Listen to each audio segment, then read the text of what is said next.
আজকে রান্না করব কচু দিয়ে ডাল। আর তার জন্য দেখো 4 পিস কচু নিয়েছি, একটা বড় সাইজের পেঁয়াজ নিয়েছি, 50 থেকে 60 গ্রাম মতো মুসুরির ডাল রয়েছে, আর কয়েকটা কাঁচা লঙ্কা।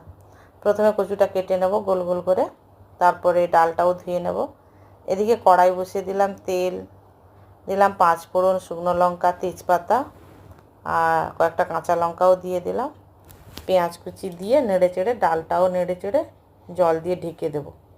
ডালটা যখন প্রায় সেদ্ধ হয়ে আসবে, তারপরে দিয়ে দেবো কচু, পরিমাণ মতো হলুদ, লবণ দিয়ে আবার ঢেকে দেবো। তারপর যখন ডালটা পুরোপুরি একেবারে ঘেঁটে যাবে, তো তখন আর একটু গরম জল ঢেলে দেবো, দিয়ে একটু ফুটিয়ে নিলেই হয়ে যাবে আমার কচু দিয়ে ডাল। সত্যি কথা বলতে কি, এই প্রথমবার আমি এইভাবে রান্না করছি ডালটা। আগে কিন্তু আমি কখনো করিনি। যদি তোমাদের ভালো লাগে লাইক করে দিও, চ্যানেলটা সাবস্ক্রাইব করে দিও।